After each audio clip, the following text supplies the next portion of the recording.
Alright guys, so మనం ఇప్పుడు చూసుకుందాం టీఎస్ ఈసెట్ 2024 కట్ ఆఫ్ చూసుకుందాం. అదే 2023లో ఎన్ని వచ్చినాయో దాన్ని బట్టి కట్ ఆఫ్ వస్తుంది మనకి. సో ఇక్కడ చూసుకుందాం మనము first college OU college engineering top 10 wise చూసుకుందాం. మనము చూసుకున్నట్టయితే ఫస్ట్ కాలేజ్ ఓయూ కాలేజ్ కాబట్టి ఫస్ట్లో సివిల్ బ్రాంచ్ వచ్చేసి 16 ఉంటుంది, 16 కట్ ఆఫ్. తర్వాత మెకానిక్ వచ్చేసి 13 అండ్ ఈ త్రిబుల్ వచ్చేసి 18 అండ్ ఈసీ వచ్చేసి 49 అండ్ ఇవన్నీ వచ్చేసి మనకి అంటే జనరల్ బేసిస్. నేను ఉమెన్ కేటగిరీ అని ఎస్సీ ఎస్టీ కేటగిరీ మెన్షన్ చేయను, అవైతే కొంచెం ఇంకా పెరగచ్చు అండ్ మీరు తగ్గచ్చు కూడా. సో దాన్ని బట్టి మీరు చూసుకోండి. తర్వాత వచ్చేసి JNTH కాలేజ్ ఆఫ్ ఇంజనీరింగ్, ఇది వచ్చేసి మనకి సివిల్ వచ్చేసి 58 కట్ ఆఫ్ ఉంది అండ్ మెక్ వచ్చేసి 8 ఉంది అండ్ త్రిబుల్ వచ్చేసి 45 ఉంది అండ్ ఈసీ వచ్చేసి 10 ఉంది. అండ్ థర్డ్ కాలేజ్ వచ్చేసి మనకి CBIT, ఇది ప్రైవేట్ కాలేజ్ అండ్ ఇది వచ్చేసి సివిల్కి వచ్చేసి 401 అండ్ మెకానికల్ వచ్చేసి 248 అండ్ త్రిబుల్కి వచ్చేసి 170 ఉంది అండ్ ఈసీకి వచ్చేసి ఇక్కడ చూస్తే మనం 17 ఉంది.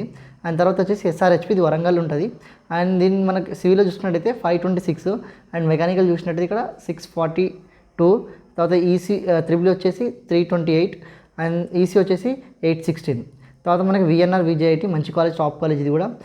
అండ్ ఇది చూసినట్టయితే మనకి ఇక్కడ సివిల్ వచ్చేసి 353 ఉంది కట్ ఆఫ్ అండ్ మెకానికల్ వచ్చేసి 258 ఉంది అండ్ త్రిబుల్ వచ్చేసి 150 ఉంది అండ్ ఈసీ వచ్చేసి 52 ఉంది.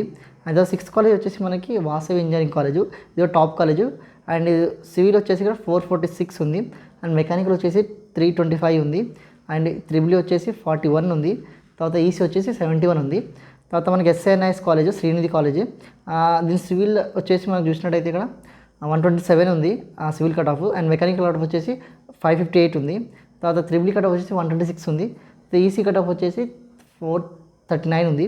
తర్వాత MJT కాలేజ్ వచ్చేసి గండిపేట ఉంటుంది MJT కాలేజ్, దీని కట్ ఆఫ్ వచ్చేసి సివిల్లో చూసుకున్నట్టయితే 675 ఉంది, మెకానికల్ 68 ఉంది.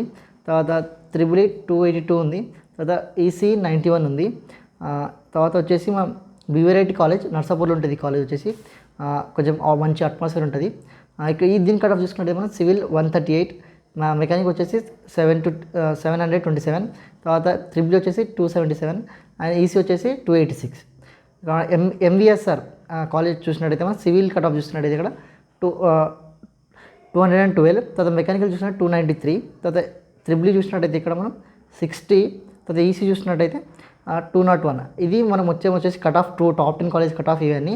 సో నేను ఇక CEC కట్ ఆఫ్ ఎందుకు తీసుకురాలంటే CEC మనకు సివిల్, సైబర్ సెక్యూరిటీ ఉంది, AIM ఉంది, అవన్నీ ఉన్నాయి కాబట్టి దాని కట్ ఆఫ్ చాలా ఉంటాయి. అండ్ మీకు ఇంకా కావాలి, ఇంకా ఈ కట్ ఆఫ్ సరిపో, ఇంకా నాకు వేరే బ్రాంచ్ ఉంది, వేరే కట్ ఆఫ్ కావాలంటే నేను మొత్తం కట్ ఆఫ్ అంటే లాస్ట్ ఇయర్ PDF మొత్తం కట్ ఆఫ్ నేను పెట్టాను, వాళ్ళ పేరుతో వాళ్ళ ర్యాంక్తో సహా పెట్టాను. నేను డిస్క్రిప్షన్ పక్క లింక్, డ్రైవ్ లింక్ పెట్టాను, అక్కడ పోయి మీరు చూసుకోవచ్చు మీ ర్యాంక్ ఎంత కట్ వచ్చింది, లాస్ట్ ఇయర్ ఎంత ఉంది. సో ఈసారి కూడా అంతే, ఇంచుమించు అంతే వస్తుంది, అటు ఇటు మారుతుంటుంది. CEC డిమాండ్ ఎక్కువ ఉంది కాబట్టి ఇంటిగ్రేటెడ్ ర్యాంక్ మంచిగా తెచ్చుకుంటే మీరు పోవచ్చు. ఇంకోటి ఏంటంటే నేను లైవ్స్ పెడతాను, లాస్ట్ ఇయర్ లైవ్స్ పెట్టాను, చాలా క్వశ్చన్స్ అయినా సాల్వ్ చేసుకున్నాను. మీ ఏ బ్రాంచ్కి ఏ కాలేజ్ వస్తుంది, నేను బ్రాంచ్ మారాలా వద్దా, అవన్నీ డౌట్ క్లారిఫై చేశాను. మీరు కూడా లైవ్ అటెండ్ అవ్వండి, నేను లైవ్ పెడతాను, మీరు నాకు సపోర్ట్ చేస్తే దాన్ని బట్టి నేను లైవ్ పెడతాను. సో మీరు పక్కా మీ గ్రూప్లో షేర్ చేస్తున్నాను వీడియోస్. సో బాయ్ గైస్, మళ్ళీ నెక్స్ట్ వీడియోలో కలుద్దాం.